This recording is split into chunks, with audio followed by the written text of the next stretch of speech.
Hello दोस्तों, स्वागत है आप सबका। आज हम लोग भारतीय राज्य व्यवस्था का पहला चैप्टर भारत का संवैधानिक इतिहास करेंगे। इसमें देखते हैं पहला क्वेश्चन, B.R. अम्बेडकर और महात्मा गांधी के मध्य सन 1932 ईस्वी में हस्ताक्षरित पूना समझौता यानी पूना पैक्ट, ठीक है, में प्रावधान क्या क्या था। यहाँ पे देखेंगे पूना पैक्ट क्यों हुआ था। दूसरा, हरिजन शब्द कहाँ से आया था। तीसरा, पृथक निर्वाचन क्षेत्र किसे कहते हैं, ठीक है। और यहाँ पे चौथा वर्ड आया है संयुक्त निर्वाचन का, तो संयुक्त निर्वाचन किसे कहेंगे ये भी देख लेते हैं। तो सबसे पहले देखते हैं पृथक निर्वाचन क्षेत्र को समझने से पहले आप आरक्षण को भी समझिए साथ में। पृथक निर्वाचन क्षेत्र और आरक्षण में अंतर को समझते हैं। सपोज मान लीजिए कि कोई एक क्षेत्र, जैसे आप दिल्ली क्षेत्र सपोज मान लीजिए कि आप मुसलमानों के लिए जो है पृथक निर्वाचन क्षेत्र के लिए वो आरक्षित है, यानी कि दिल्ली से सिर्फ मुस्लिम वोटर ही वोट दे सकते हैं। और यहाँ का जो प्रतिनिधि जनप्रतिनिधि होगा, यानी जो एमएलए या एमपी जो चुनाव लड़ेगा वो भी क्या होगा, मुस्लिम ही होना चाहिए। और वोट देने वाले भी क्या होने चाहिए, मुस्लिम ही होने चाहिए। कोई और संप्रदाय या फिर कोई और कास्ट का जो है वहाँ पे वोट नहीं दे सकता है, यानी हिंदू सिख ईसाई ये लोग वोट नहीं दे सकते हैं। ये हो गया पृथक निर्वाचन क्षेत्र का। आरक्षण का मतलब जो आज के डेट में विद्यमान है, आज के डेट में पृथक निर्वाचन क्षेत्र भारत में लागू नहीं है कहीं भी, कि कोई भी क्षेत्र जो है पृथक निर्वाचन क्षेत्र के तहत नहीं जो है लागू है। आज के डेट में सिर्फ आरक्षण है। आरक्षण के तहत जब सपोज मान लीजिए कि दिल्ली का सीट जो है मुसलमानों के लिए आरक्षित है, तो यहाँ से जो है वोटर्स यानी एमएलए या एमपी चुनाव लड़ने वाले वो तो होंगे आपके मुस्लिम ही, लेकिन वोट हर कोई दे सकता है, हिंदू मुस्लिम सिख ईसाई कोई भी दे सकता है, तो वो उसे कहते हैं आरक्षण, ठीक है। ऐसा प्रावधान आरक्षण के तहत आता है। अब बात करते हैं हरिजन का। तो हरिजन शब्द को सबसे पहले दिए थे महात्मा गांधी ने, ठीक है। महात्मा गांधी ने जो है हरिजन शब्द इन्होंने दलितों के लिए हरिजन शब्द दिया था, ठीक है। अब बात करते हैं यहाँ पे कि पूना पैक्ट हुआ क्यों था। ये तो भूमिका हो गई। पूना पैक्ट की बात करें तो इससे पहले देखते हैं 1909 ईस्वी से स्टार्ट करते हैं। 1909 ईस्वी में सबसे पहले आया था मॉर्ले मिंटो सुधार अधिनियम, जिसके तहत मुसलमानों के लिए पृथक निर्वाचन क्षेत्र का प्रावधान किया गया था, ठीक है। 1919 ईस्वी में इसको और व्यापक पैमाने पे जो है सिख और ईसाइयों के लिए भी जो है पृथक निर्वाचन क्षेत्र का प्रावधान किया गया, यानी कि सिख और ईसाई को भी जो है हिंदू से अलग करने का, एक तरह से बांटो और राज करो के तहत इस रणनीति को भी फॉलो किया गया। इसी को आगे और व्यापक रूप देने के लिए अंग्रेजों द्वारा 1932 ईस्वी में, ठीक है, 16 अगस्त, कब 16 अगस्त 1932 ईस्वी में आया था रैमजे मैकडोनाल्ड द्वारा। जो ब्रिटिश प्रधानमंत्री रैमजे मैकडोनाल्ड थे, इन्हीं के शासनकाल में ये सांप्रदायिक पंचायत लागू किया गया था। कब 16 अगस्त 1932 ईस्वी में। इसमें दलितों के लिए पृथक निर्वाचन क्षेत्र का प्रावधान था, और उसके तहत जो है वो लोग 71 सीटें जो हैं वो दलितों के लिए जो है पृथक निर्वाचन क्षेत्र के लिए आरक्षित कर रहे थे। इस बात की जानकारी महात्मा गांधी को लगती है, और उस समय दलितों के नेता थे B.R. अम्बेडकर, ठीक है। महात्मा गांधी को जैसे ही पता चलता है कि B.R. अम्बेडकर इस बात से सहमत हो जाएंगे, तो इन्होंने क्या किया कि 20 सितंबर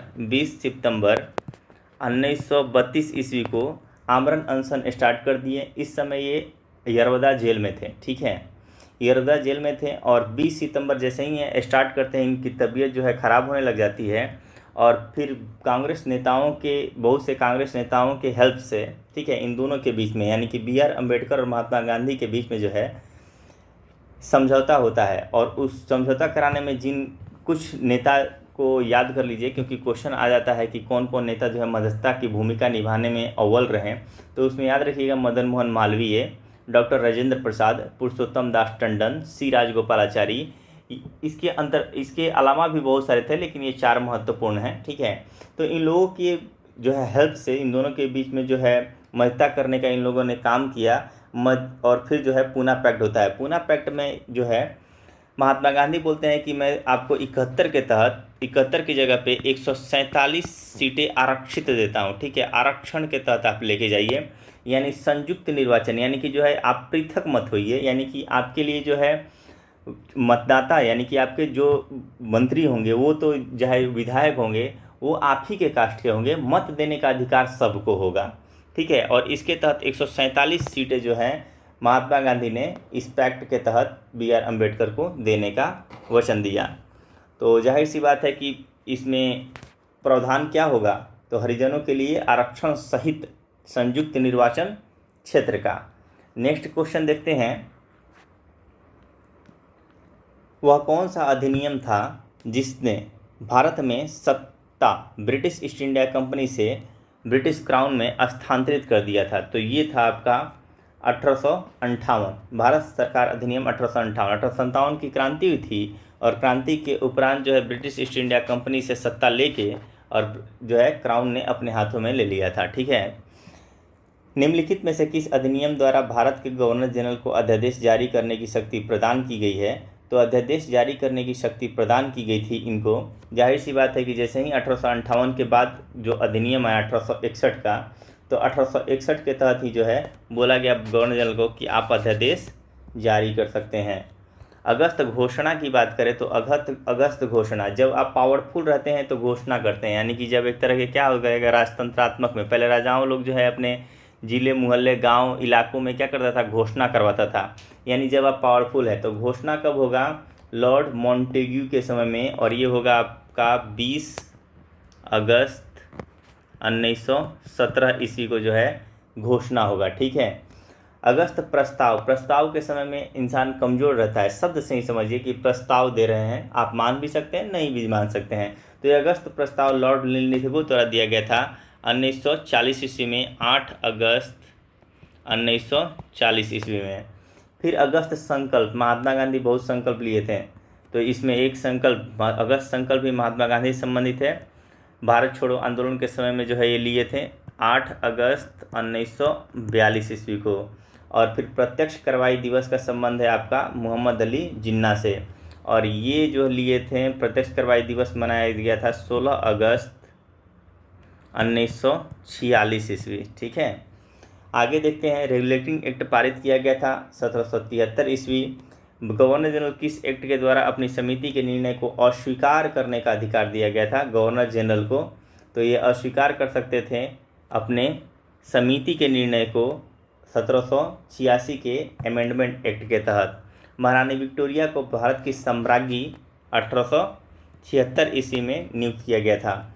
सम्राज्ञी विक्टोरिया 1858 की घोषणा में भारतीयों को बहुत सी चीज़ें देने का आश्वासन दिया था, लेकिन पूरा एक ही किया था, और वो था कि देसी रजवाड़ों की यथास्थिति क्या है रखी जाएगी, यथास्थिति बनाई रखी जाएगी। ठीक है, न हड़पने की भी नीति थी कि आपका अब कोई भी चीज़ है जो हड़पा नहीं जाएगा, लेकिन बाद के दिनों में कुछ प्रांतों को जो है अपने क्षेत्राधिकार में ब्रिटिश गवर्नमेंट ने लिया था, तो जाहिर सी बात है इसको फॉलो इन्होंने नहीं किया था, लेकिन देसी रजवाड़ों की यथास्थिति बनी रही थी, ये इन्होंने बिल्कुल फॉलो किया था। इसको भी फॉलो नहीं किया था, देखेंगे आप जो है यूरोपीय सभी प्रजा, भारतीय व यूरोपीय सभी प्रजा को समान व्यवहार मिलेगा। ठीक है, तो ये बिल्कुल नहीं, आप देखेंगे कि आगे के दिनों में ये जो है लॉर्ड रिपन के काल में आपका आएगा इल्बर्ट बिल विवाद। ठीक है, तो इल्बर्ट बिल विवाद ये स्पष्ट कर देगा कि जो है यथास्थिति जो है, यानी कि यूरोपीय और भारतीय प्रजा दोनों को समान व्यवहार नहीं मिल रहा है। ऐसे तमाम एग्जाम्पल्स हैं, इल्बर्ट बिल भी उनमें से एक है। और भारतीयों के सामाजिक व धार्मिक विश्वासों में कोई हस्तक्षेप नहीं होगा, ये बात बिल्कुल गलत है। यहाँ पे जो है ईसाई मिशनरियाँ आके ज़बरदस्ती जो है ईसाई बना रही थी, जो भी गरीब रहते थे, ठीक है, उनसे टैक्स नहीं लिया जाता था, जो ईसाई बन जाते थे उनसे टैक्स नहीं लिया जाता था, तो जाहिर सी बात है कि एक तरह की प्रताड़ना थी। आगे देखते हैं, मॉर्ले मिंटो सुधार का उद्देश्य क्या था? तो मॉर्ले मिंटो सुधार का उद्देश्य ये था कि पृथक निर्वाचन प्रणाली, ठीक है, क्योंकि यहाँ पे देख सकते हैं मिंटो को तो सांप्रदायिक निर्वाचन का जनक ही कहा जाता है। मॉर्ले मिंटो सुधार बिल किस वर्ष पारित किया गया था? तो ये किया गया था 1909 ईस्वी में। मुसलमानों के लिए जो है अतिरिक्त निर्वाचन मंडल प्रारंभ में किसके द्वारा लाया गया था? तो ये अतिरिक्त निर्वाचन मंडल, ये भी वही बात हो गई, मॉर्ले मिंटो सुधार अधिनियम 1909 ईस्वी। और 1909 के इंडियन काउंसिल एक्ट में किस बात की व्यवस्था की गई है? सांप्रदायिक प्रतिनिधित्व का। मॉन्टेग्यू चेम्सफोर्ड सुधार का सार क्या था? तो इसका सार हो जाएगा आपको प्रांतों में दोहरा शासन, ठीक है, प्रांतों में दोहरा शासन लागू किया जाएगा। और इसको हटाया कब जाएगा? 1935 के अधिनियम जब आएगा तब प्रांतों से दोहरा शासन हटा दिया जाएगा और केंद्र में दोहरा शासन लागू कर दिया जाएगा। प्रांतों में 1935 में प्रांतीय स्वायत्तता लागू की जाएगी, ध्यान रखिएगा।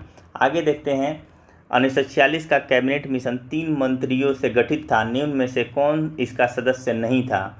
तो ध्यान रखेंगे लॉर्ड पैथिक लॉरेंस तो इसके अध्यक्ष ही थे, एबी अलेक्जेंडर सदस्य थे, सर स्टैफोर्ड क्रिप्स जो है इसके सदस्य थे, लॉर्ड एमरी जो है इसके सदस्य नहीं थे। 3 लोगों का जो है दल था, इसमें से अध्यक्ष लॉर्ड पैथिक लॉरेंस।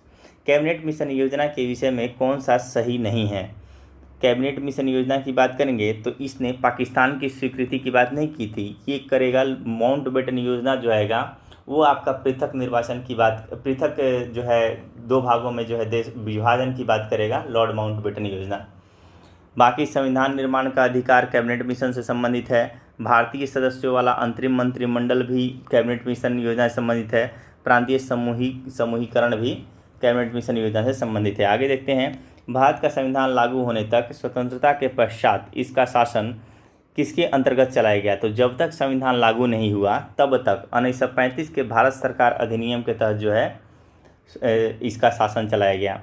भारतीयों को वर्ष 1947 में सार्वभौम सत्ता सौंपने की योजना निम्न में से किस नाम से जानी जाती है? तो सार्वभौम सत्ता सौंपना और साथ में विभाजन करना, दोनों माउंटबेटन योजना। कौन सुमेलित नहीं है? तो मॉर्ले मिंटो सुधार अधिनियम सांप्रदायिक प्रतिनिधित्व, बिल्कुल सही बात है। भारत सरकार अधिनियम 1935 स्वशासन प्रांतीय स्वायत्तता स्वशासन, बिल्कुल सही है। कैबिनेट मिशन जो है संविधान सभा का गठन, ये भी सही है। और साइमन कमीशन भारत विभाजन नहीं किया था, भारत विभाजन माउंटबेटन योजना, ठीक है।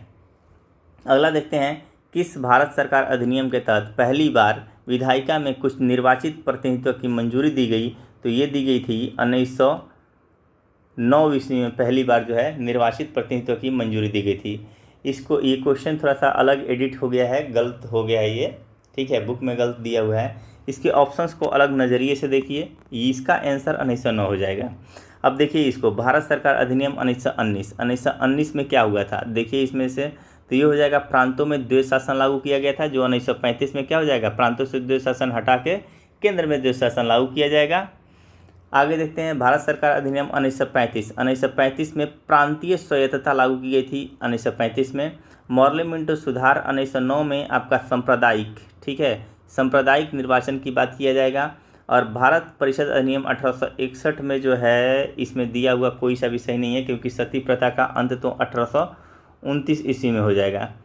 भारत सरकार अधिनियम 1858 ब्रिटिश शासन शक्ति में आ जाएगा इस समय, यानी कि ब्रिटिश ईस्ट इंडिया कंपनी से शक्ति क्राउन अपने अधिकार में ले लेगा, यानी कि ब्रिटिश शासन अपने हाथों में ले लेगा। तो 1861 की इसमें से कोई विशेषता नहीं थी। आगे देखते हैं, वैसे ही ये क्वेश्चन शुरू से ही गलती चल रहा है, ये कुछ और है, इसके ऑप्शंस कुछ और हैं। आगे देखते हैं, अखिल भारतीय महासंघ स्थापित करने का प्रावधान शामिल किया गया है, और ये अखिल भारतीय महासंघ या फिर संघीय प्रणाली, ये सब 1935, ठीक है।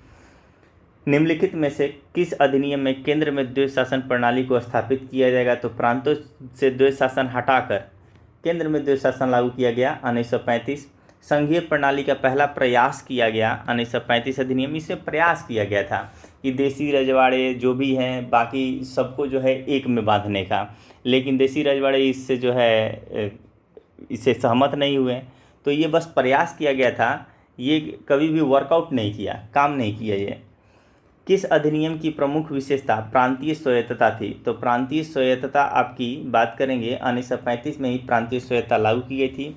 भारत में सचिव का पद निर्मित किया गया था 1858, भारत सरकार अधिनियम 1858। 15 सदस्यीय जो है इसको हेल्प करने के लिए भारत सचिव के लिए 15 सदस्यीय कमेटी का भी गठन किया गया था।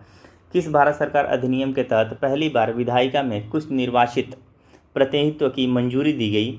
तो कुछ निर्वाचित प्रतिनिधित्व की मंजूरी दी गई सबसे पहले भारत सरकार अधिनियम 1909। यही क्वेश्चन जो है यहाँ पे रिपीट कर दिया है, किस भारत सरकार अधिनियम द्वारा पहली बार विधायिका में कुछ निर्वाचित प्रतिनिधित्व की मंजूरी दी गई? तो ये था आपका same as it is question है ये।